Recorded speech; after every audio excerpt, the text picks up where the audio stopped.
de Micronésie. L'Assemblée va entendre l'allocution de son Excellence M. Taye Haile-Selassie Hamdé, président de la République fédérale démocratique d'Éthiopie.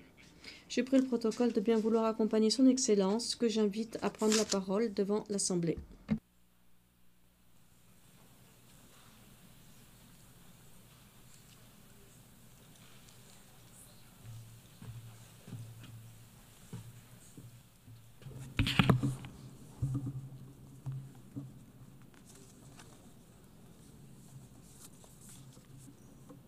ክብርት የጠቅላላ ጉባኤው ፕሬዝዳንት፣ Madame la Présidente,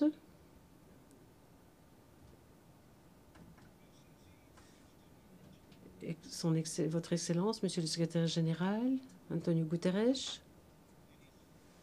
Mesdames et Messieurs,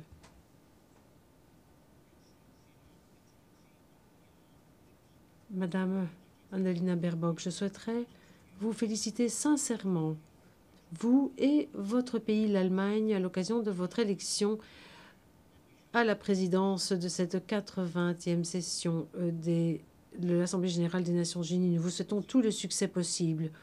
Je souhaiterais aussi remercier M. Philemon Young, président de la 79e session de l'Assemblée générale.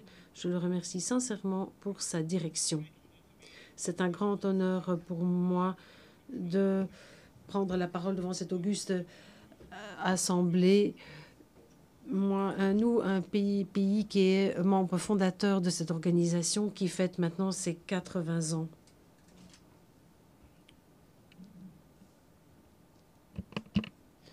Madame la Présidente, lorsque nous passons en revue ces 80 années d'existence, nous voyons que les Nations unies ont beaucoup de résultats à célébrer. Nous avons fait des sacrifices au moment de la décolonisation. Cela a laissé un héritage dans le monde entier, ce qui le rend vraiment universel avec l'adhésion de nouveaux États indépendants. Des guerres ont été empêchées, des catastrophes humanitaires ont pu être évitées, des terribles pandémies ont pu être jugulées. La coopération mondiale dans le cadre des ODD et des objectifs du millénaire avant eux ont permis une réduction de la grande pauvreté et ont ouvert la voie pour l'action climatique. Mais ces résultats, malheureusement, n'effacent pas la nécessité de réforme et de relance. Ce qui apparaît clairement, c'est la représentation des États tout à fait inéquitable en matière de sécurité mondiale, notamment dans l'architecture financière et politique. Les Nations unies, elles aussi, doivent surmonter les problèmes systémiques qu'elles connaissent dus à un manque d'impartialité, dû à la sélectivité et aux deux poids, deux mesures. La controverse concernant les bases mêmes du système international et les principes de la Charte des Nations unies met à mal la base même de la coopération internationale. Ces tendances ne devraient pas être normalisées, ne devraient pas servir de ligne de référence pour déterminer nos normes et nos cibles. Nous sommes également très préoccupés par les politiques isolationnistes, par les courses aux armements, la montée en puissance de l'aspect militaire et une tendance à se défausser de ses engagements au niveau climatique et en matière de développement. Il s'agit là d'éléments qui sont très préoccupants, qui sont contre-productifs pour les progrès collectifs de l'humanité et qui sapent les relations entre les États. L'Éthiopie est convaincue que le remède ici est à portée de main. Aucun État ne peut tout seul gérer les défis de l'heure. C'est pour cela que je lance un appel aux autres États, notamment aux États développés qui ont des responsabilités historiques, afin qu'ils reviennent sur ces tendances à la baisse et qu'ils intensifient leurs efforts afin de pouvoir œuvrer pour le développement et la paix mondiale. Madame la Présidente, l'Éthiopie appuie la résolution pacifique des conflits. La voie de la violence doit céder la place au pouvoir de la diplomatie. Nous affirmons notre position historique concernant le droit du peuple palestinien à l'autodétermination. Des négociations directes entre les parties belligérantes est une nécessité absolue. L'assistance humanitaire doit atteindre tous ceux qui ont le besoin. Ce n'est pas une question de préférence politique, c'est un devoir moral. L'Éthiopie l'a déjà dit en adoptant les résolutions concernant la solution à 2 États. La communauté internationale devrait joindre ses efforts pour mettre fin à ce cycle vicieux de la violence et sortir de l'impasse afin de donner une chance à la paix. Nous souhaiterions souligner que toute paix proposée, tout plan de reconstruction proposé au Proche-Orient ne devrait pas créer de problèmes pour les pays voisins ou pour les régions avoisinantes. Plus que jamais, les Nations unies doivent faire face à des événements qui dépassent leur pouvoir et leur capacité. C'était en 1949, lors de la 4e session de l'Assemblée générale, qu'une délégation de l'Éthiopie a averti des risques de l'inefficacité et de l'intrusion dans les mandats de l'Assemblée générale. Ceci avait été causé par un nombre excessif d'organes et de mécanismes créés. C'est ainsi que nous voyons le processus de réforme en cours au titre de ONU 80. C'est, à nos yeux, une possibilité de préserver les mandats de l'Assemblée générale en tentant d'éviter la dispersion de certains mandats vers d'autres organes. L'Éthiopie réitère l'appel de longue date de l'Afrique. Il faut plus de décentralisation. Il faut un déploiement des capacités financières et institutionnelles vers le sud global, notamment le continent africain, où les Nations unies appliquent la plupart de leurs programmes. L'Afrique, Madame la Présidente, régie par l'agenda 2063, est en train de présenter le développement comme sa politique sécuritaire préférée. Le continent est en train d'engranger une croissance économique. La mobilisation du revenu national est en train d'augmenter. L'action climatique de l'Afrique en matière de développement des énergies renouvelables, la réduction des émissions, la reforestation sont sans équivalent dans une autre région du monde. Nous déployons de nombreux efforts pour renforcer le bien-être de la population, pour lutter contre les menaces transnationales, pour diminuer les inégalités. Malgré tout cela, la crise continue d'entraver les capacités de l'Afrique à traduire ses rêves en réalité.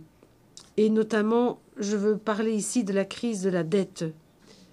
Conformément à l'agenda d'action d'Addis Abeba et du document final de Séville, nous soulignons la nécessité de présenter un programme ambitieux portant sur le financement du développement. Des mesures coercitives, les restrictions commerciales qui touchent et qui ciblent l'Afrique doivent être levées immédiatement. Et plus important encore, nous lançons un appel à l'action mondiale pour la suppression de la dette, la restructuration de la dette.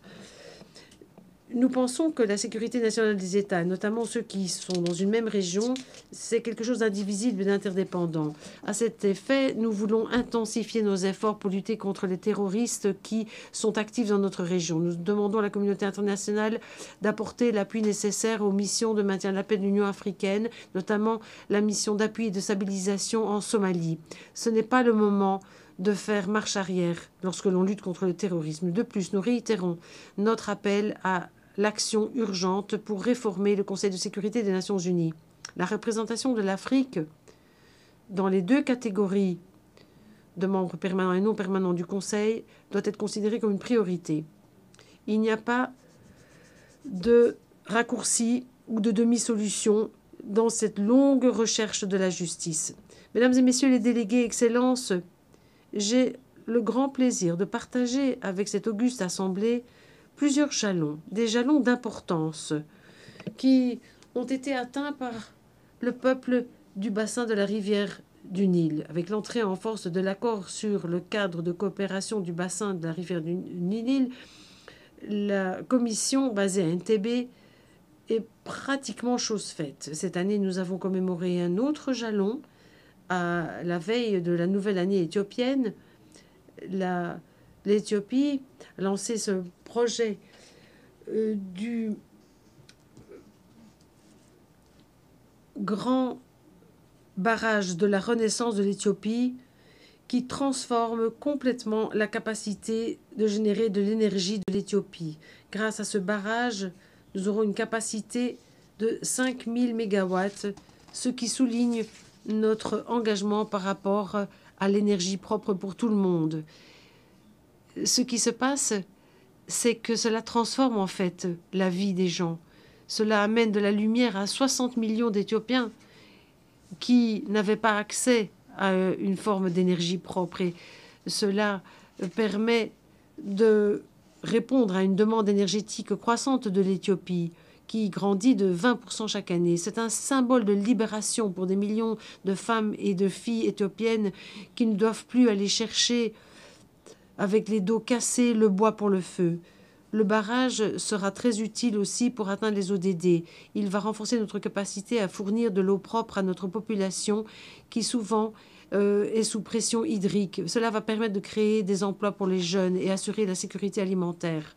Ce barrage va aussi renforcer la connectivité régionale.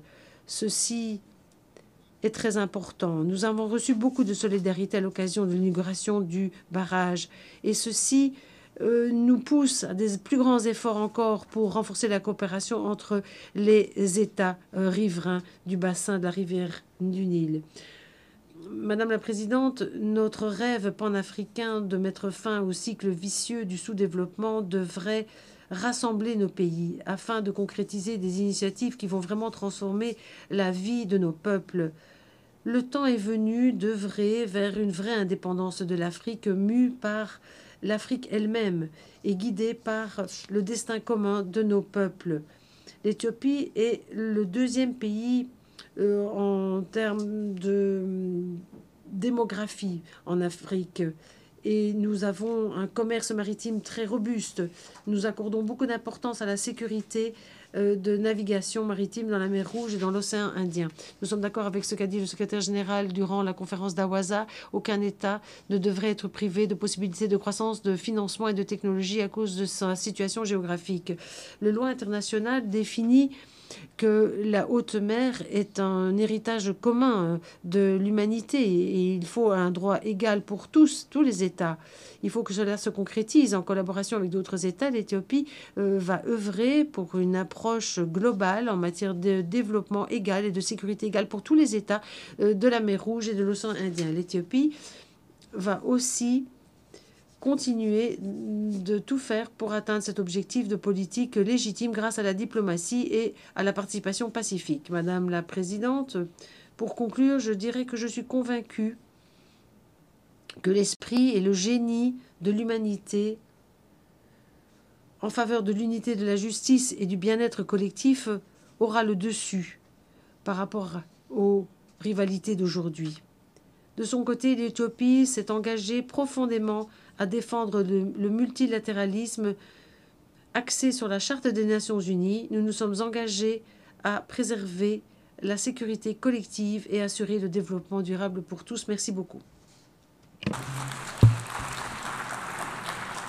On behalf of the Assembly, au nom de l'Assemblée, je souhaiterais remercier le président de la République fédérale démocratique d'Éthiopie.